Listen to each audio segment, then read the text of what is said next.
আসসালামু আলাইকুম, আশা করি সবাই ভালো আছেন। তো অনেক দিন পরে আমি আবারও আমার সেই কুড়ে ঘরে রান্না করতে বসছি। তো আজকে রান্না করা হইতেছে গরুর কলিজা। এইখানে প্রায় 1.5 কেজির উপরে হবে গরুর কলিজা আছে। এইগুলা কিন্তু একদম কাটা। তো এই কলিজাগুলারে আমি ভালো করে ধুয়ে নিছি। এখন আবার এডিরে সেদ্ধ করে নিলাম। তো কলিজা কিন্তু অনেকবার পরিষ্কার করে নেওয়া লাগে। তো ছোট ছোট টুকরা করে আগে ভালো করে ধুয়ে নেওয়া হয়েছে। এখন হলো সেদ্ধ করে নেম। তো প্রথমে চুলাটা ধরাই নেই।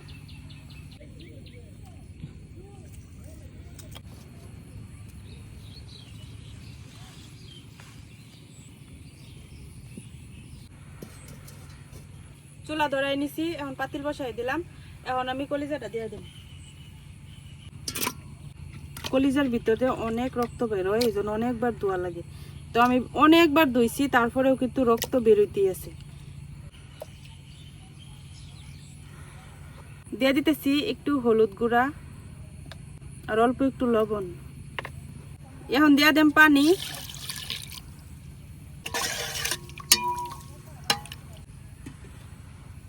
এখন এইদিকে কলিজাটা সিদ্ধ হইতে থাকুক, আর আমি বাকি যে মশলাগুলো আছে এগুলো বাইটটা রেডি করে নিই। এখন আমি রসুন আর আদা বাইটটা নিলাম।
আদা বাটাও শেষ।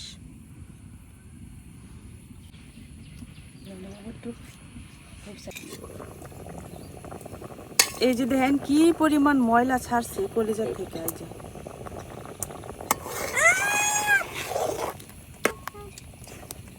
পানিটা একদম কালো হয়ে গেছে, আর এত পরিমাণে যে ময়লা, সব ময়লা। কলিজা গুলা সেদ্ধ হয়ে গেছে, এখন কলিজা গুলা উড়াই নিলাম।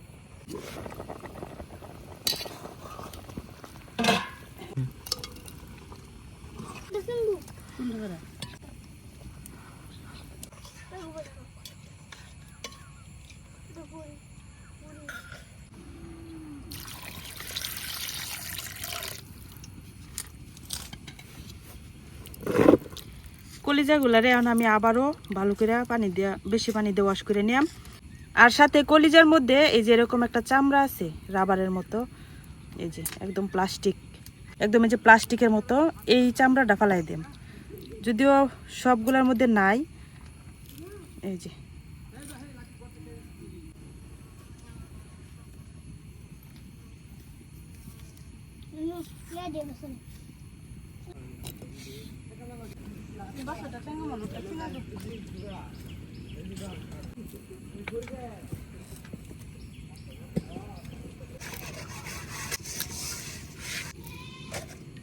কলিজাটা সেদ্ধ করা পরিষ্কার করা হয়ে গেছে।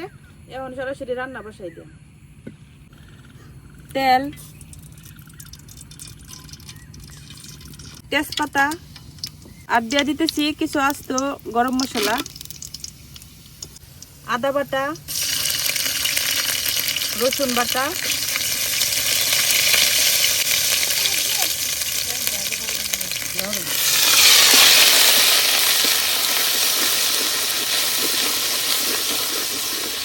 এখন দিয়ে দিতেছি পেঁয়াজ কুচি। তো পেঁয়াজগুলা আমি একটু কিউব করে কাটতে দিছি। পেঁয়াজটা এভাবে একটু কিউব করে কাটতে দিলে কলিজার সাথে খুব সুন্দর যায়। এখন পেঁয়াজ, আদা, রসুন এগুলো কিছুক্ষণ বাইরে নিলাম।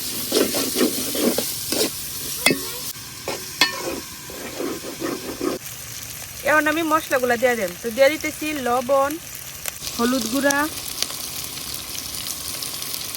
জিরার গুঁড়া, শুকনো মরিচের গুঁড়া, ধনিয়ার গুঁড়া, একটু পানি,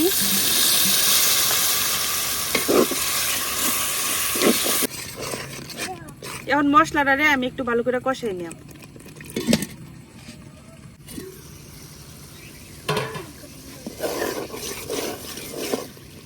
মশলা কষানো হয়ে গেছে।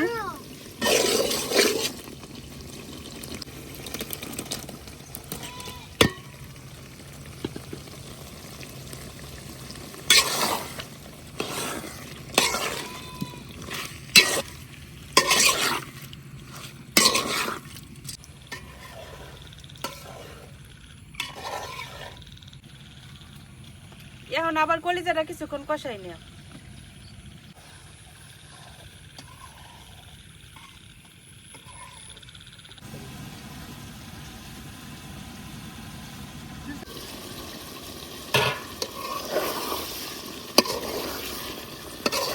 কলিজাটা আমি খুব ভালো করে কষাই নিচ্ছি। এই যে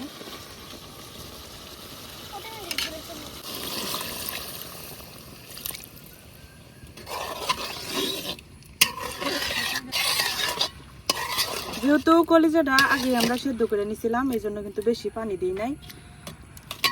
এখন এইভাবেই রান্না করে নিলাম।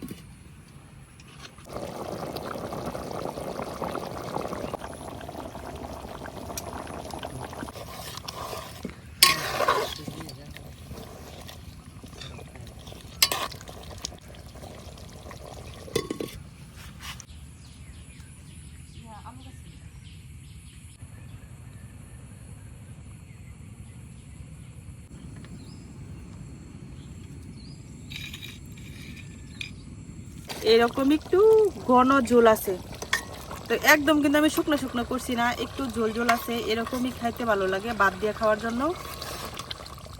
এখন নামাই নিলাম।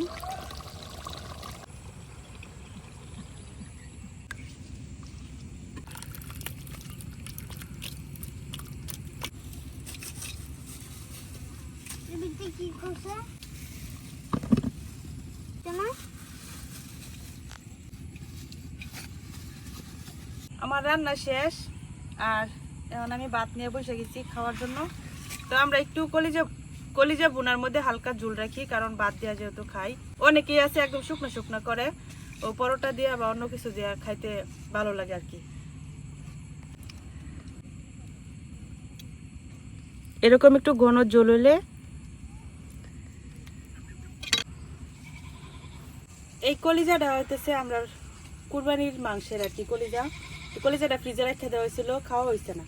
তো এখন হলো আমরা সবাই বাড়িতে আছি, আমরা 3 বোন এখন বাড়িতে আইছি, এই কারণে আজকে রান্না করলাম। তো এখন খায়া দেখি কেমন হয়েছে।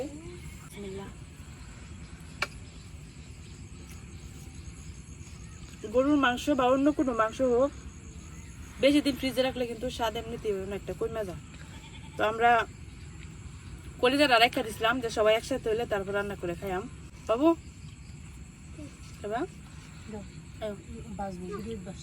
শুধু এনো এই চাপা দিয়ে খাবো, এনে ওনা চাল ধরবো।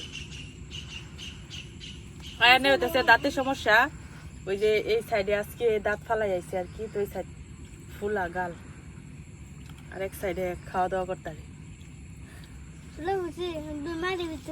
মাটির ভিতরে তো গাল ফুলা।